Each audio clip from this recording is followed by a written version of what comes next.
Ito po si Recto. Ito po, sinasabi po rito na pinakamataas na kita ng bansa sa kasaysayan. Kasaysayan, hindi lang po etong lately. Lahat po na naging presidente, pinakamalaki po ang kinita ng Pilipinas ngayon. Ayan. Sa kasaysayan na itala sa pamumuno ni President Marcos Jr. Ito po ang sinabi ni Recto, I am happy to announce total revenue collection for 2024 is expected to reach 4.423 trillion, surpassing the full year target of 4.27 trillion. As a percentage of GDP, the emerging revenues will climb to 16%, the highest in the last 27 years. And our emerging non-tax revenues for 2024 expected to reach to 6.6 billion, the highest ever recorded. Okay? No? Nakakatuwa, no? Kaya lang medyo tigil-tigilan mo yung pambubudol, no, Ralph Recto. Masasabi lang po na lumaki po ang kita ng bansa. Paano po ba kumikita muna yung bansa? Okay, ang pangunahin pong pinagkikitaan ng bansa ay yung kita mula sa taxes, no? Pag lumaki po yung mga tax, marami po nagbabayad ng mga tax, no? Lumalaki po yung tax na ipapasok sa gobyerno. Lalaki po ang kita. Paano pa po sa iba? Okay, lumalaki rin po ang kita pag kumikita po yung ating mga GOCC. Yung atin pong mga government-owned and controlled corporation. May mga bangko po tayo, Land Bank, ito pong tinatawag nating DBP, at iba pa po, yung kita po natin dyan sa NLEX, yung kita po natin dyan sa, marami tayong pag-ari. May mga share po tayo dyan. Pag kumikita po yan, kumikita po yung gobyerno. So, ibig po bang sabihin, lumaki po ang kita ng Land Bank, ng DBP, lumaki po ba ang kita ng iba pang mga GOCC? Para masabi na lumakas po tayo. Lumaki din po ba yung ating pagbubuwis? Yung kinikita sa buwis? Okay. Basahin po natin. Mula na rin po sa Department of Finance, no? Ang pinagmamalaki po ni Recto raised record high non-tax revenues in 2024, collected more resources to improve the lives of Filipinos. Okay. Wala pong problema kung totoong kita eh. 'Di ba? Pag negosyante ka, lumaki kita mo, talagang direkta 'yan. Yan po, may negosyo ka ng itikan, no? Lumaki yung kita mo sa itikan, walang ganong namatay na itik, marami kang na-produce na balot, tumaas yung presyo ng balot, etc. Okay. Pero, kung ang sinasabing pagkita ay mula po sa iba at hindi tax ng Pilipinas, may problema tayo dyan. So, basahin po natin, no? Kung saan po kumuha ng mga ito po ay yung mga kinita natin, hindi po galing sa buwis. Isa-isahin po natin, no, para po makita natin kung paano tayo binubudol nito ni Ralph Recto. Una po, ayan, highest recorded po, non-tax revenue. Okay, isa-isahin po natin, Ayan po. So una po, we need ayan, GOCC. Yan, government owned and controlled corporations. Okay. Kumita po ba yung ating mga, di masaya yun dahil kumita po tayo sa GOCC. Ano po yun hindi po kita na lumaki yung kita. Ano nangyari pala ba dong? Tinaasan po ni Recto yung collection. Eto po, ayan. Dati po, nagre-remit yung ating GOCC, yung mga government-owned corporation, ang nire-remit lang po sa pamahalaan, 50% ng kanilang kita. Ngayon po, ang ginawa ni Recto, ginawa niyang 75% ang kita ng mga government-owned corporations, no? Ginawa niya pong 75%. So nadagdagan talaga kahit hindi kumikita, kahit hindi po nadagdagan yung kita ng GOCC, madadagdagan talaga yung kita dahil dinagdagan mo yung koleksyon ng 25%. O hindi po dahil kumita yung ating mga government-owned corporations. Tinaasan lang po ni Recto, kumbaga yung dating koleksyon, 50% lang, naging 75%. So, naturally, kahit same pa rin po ang kinikita, tumaas po ng 25%. Di ba? Hindi po. May nagsasabi hindi raw ako dapat pagkatiwalaan. Ito po, binabasa ko po to, Department of Finance. Ano po to ni Recto? Report po to ni Recto. Nakukuha nyo? Hindi ko po to report. So punta po kayo sa Department of Finance. Ito po ay galing kay Recto. Sa Department of Finance mismo. Okay. So ano pa po yung nangyari? Ito pa po. So meron pong 52 GOCCs pala tayo, no? 52 po yan. So dadagdagan, matataas talaga. Di ba? Tataas talaga yung kita kasi tinaasan mo yung koleksyon o yung porsyento ng koleksyon. Okay, ano pa po? Yan.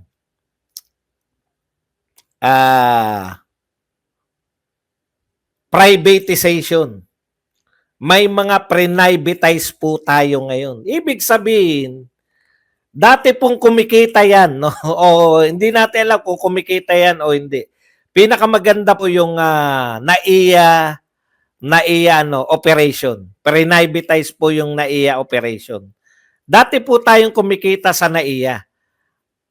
Yung kita po natin diyan, constant kumikita po yung NAIA. 'Di ba? Ngayon pre-privatize mo yung operation. Talagang kikita ka dahil nagbayad yung San Miguel Corporation sa atin eh. Pero sa mga susunod na taon, kung 10 years yan o 15 years yan, yung kontrata nyo, wala nang papasok na kita.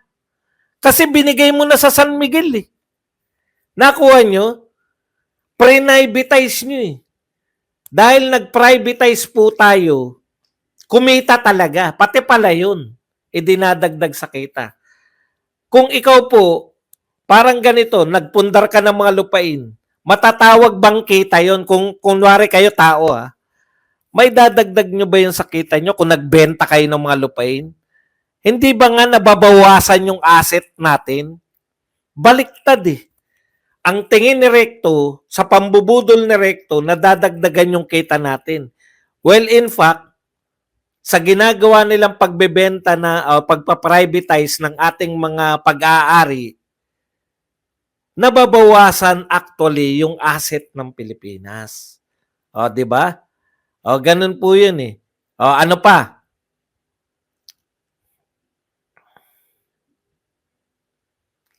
O, yan. Ibinenta na rin pala natin yung ating share sa NLEX. So, dati po, kumikita yan. Kanwari, may kita tayo sa NLEX. Yung share natin, may share tayo, constant po yun dahil atin yun eh. Pag kumita po yung NLEX, kumikita rin po yung share natin. Pero binenta natin yung share natin sa NLEX. O, billion po ang pagkakabenta natin. Ngayon, malaki pa kita kasi nilagay mo sa kita eh. Sa susunod na taon, wala ka ng kita ron.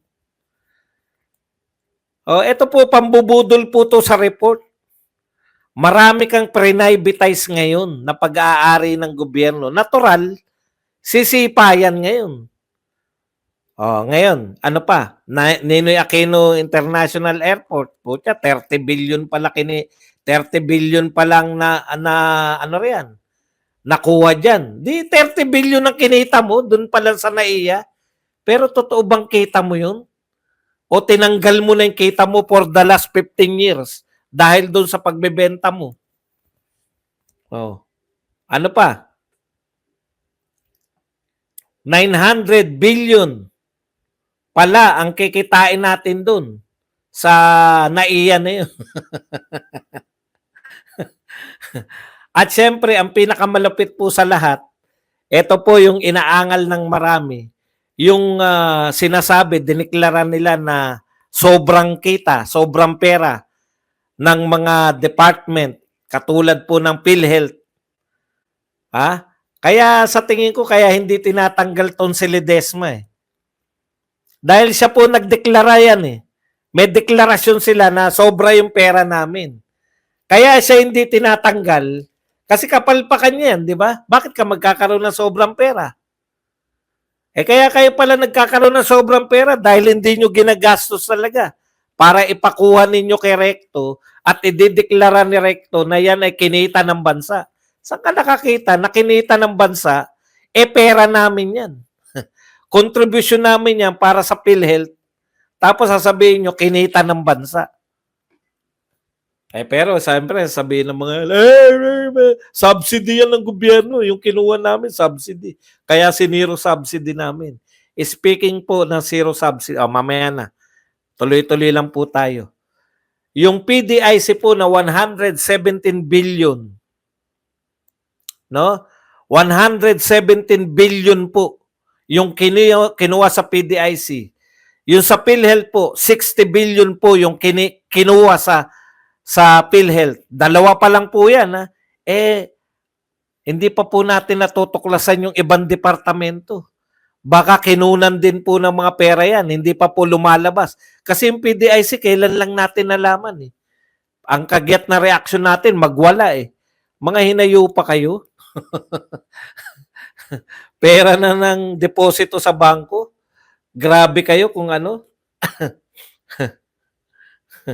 Opo, siya rin yan. Kaya mahilig talagang gumawa ng pera yan. Yung ibatlo, tama, siya rin po yun. Okay.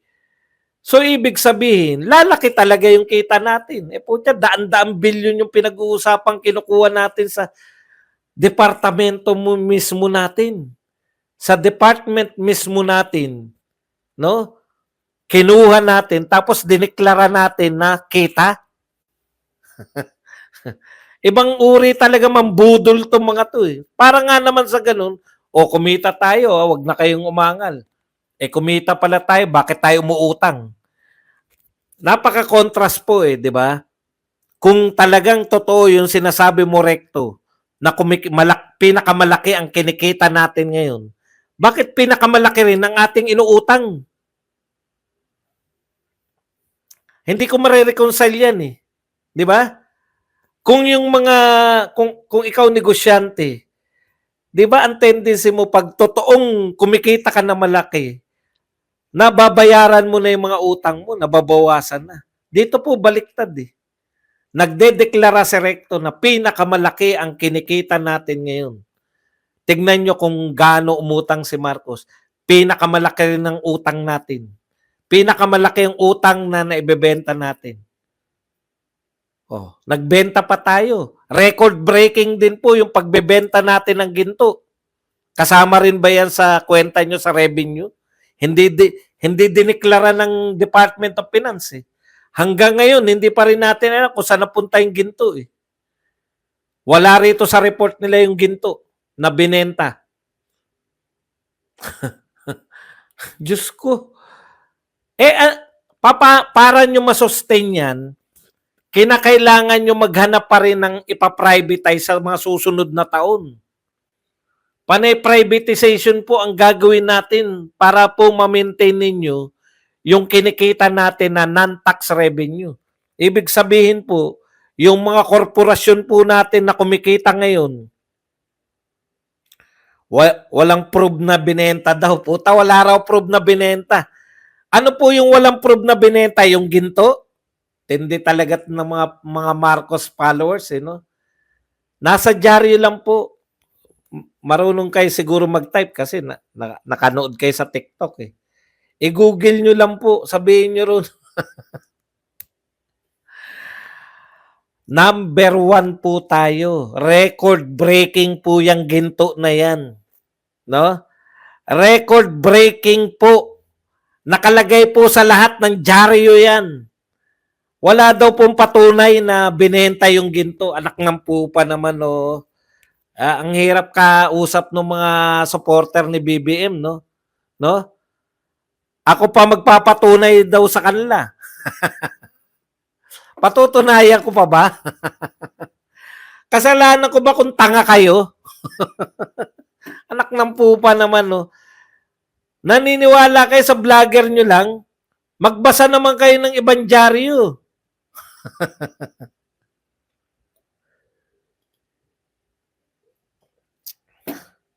Ano raw yung prueba? Hindi raw proven na nabenta raw yung mga ginto.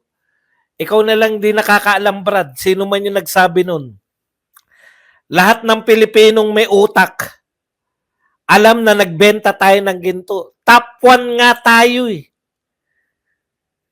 Top 1 tayo sa pagbebenta ng ginto. Mahirap talaga kausap yung mga BBM supporter eh. Alam na ng lahat, inano pa eh.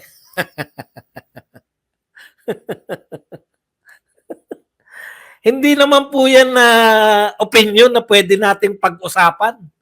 No? Yung opinion po, alimbawa, binalita ko, hindi imbitado si Marcos. May nagsabi kanina, ano ngayon kung hindi imbitado? Okay yan. Opinion mo yan. Walang silbi yung hindi imbitasyon. Pero yung i-deny pa ninyo, i-deny ninyo na ano, magregalo lang kayo dyan sa TikTok ha. I-deny ninyo na naganap yung bentahan ng ginto. Puta. Anak ng pupa. Walang katotoran ng po. Utak biya ang po. Okay. Balik na po tayo rito kay Recto. So sa madaling salita, ayan, mga kapatid, para ma-maintain po natin itong lahat ng to, kasi ngayon, ang binenta po natin, nagbenta tayo, meron silang merong property sa Makati na sikat na sikat. Hindi ko lang maalala eh. Binenta rin natin yun. No? Tapos, yung Star City, ewan ko kung natuloy na yung bentahan, pero nakasalang na po yan eh, sa bentahan. Baka may tanga na naman na magsabi sa inyo, Star City, pwede ba ibenta yun? Ibig po sabihin nun, yung lupa doon sa Star City. Mahirap talagang kausap yung mga Mailong, yung Mailong po sa may Makati. Malaking pera po yun. Ngayon, ang tanong ko po, hindi ba pag ganyan po yung kalakaran, benta lang tayo ng benta, wala na po. Kawawa po yung mga susunod na presidente sa atin. Wala na natira.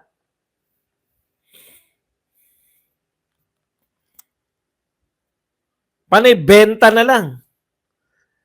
Recto, wag mo kaming budulin, no? Hindi kami natutuwa na binebenta natin yung mga asset natin, lalo na po yung mga lupa, no? Dapat po yan pinagkikitaan natin. Hindi po yan binebenta ng mura.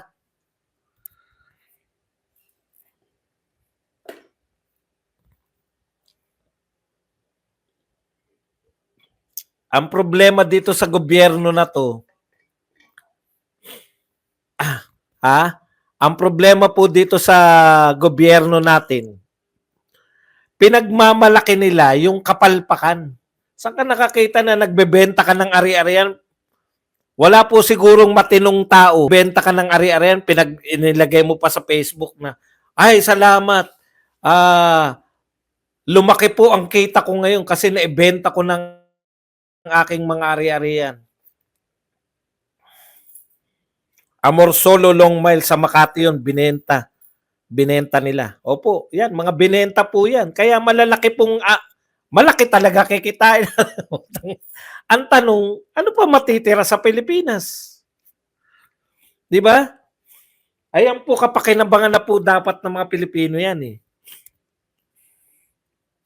Okay. Kaya, balikan po natin yung sa PhilHealth. Ayon po kay Lechon, Dr. Lechon, pag nagtuloy-tuloy po itong zero, eto po, ang epekto po nitong zero subsidy, gamitin na natin yung gusto nilang gamitin. Yan pa pong subsidy na yan, alam nyo, si Jam Jam Magno lang si Jam Magno po, parang disenteng ano lang yan, Nino Barsaga. Ha? Disente kasi magaling mag-English. Pero hindi po ibig sabihin na matalino na yan. Putya, yan ang pinagkukunan kasi nila ng impormasyon eh. Si Jam Magno, ano sabi ni Jam Magno?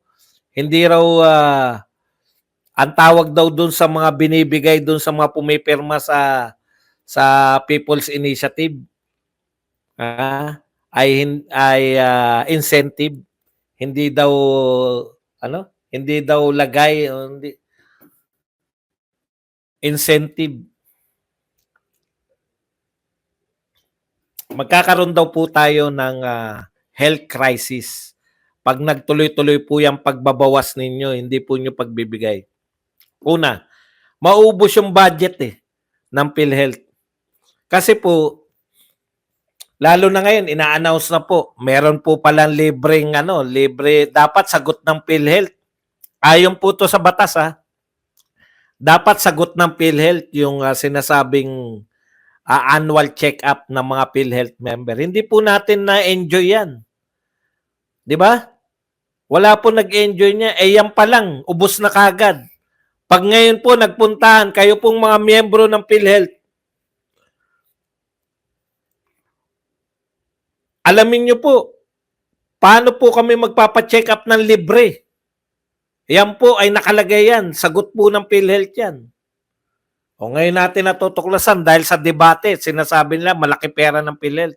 Gamitin po natin para makita nila na kapos yung PhilHealth. Ano po mangyari pag kinapos ang PhilHealth? Ito po hindi ko maintindihan Yung mga non-PhilHealth member, may PhilHealth card. Pinasasagot nyo sa mga miyembro ng PhilHealth, pati yung mga hindi nagulog. Yung po mga indigent, mga mahirap, na sinabi nyo sasagutin ng PhilHealth, yun po dapat yung bigay ng gobyerno. Di ba?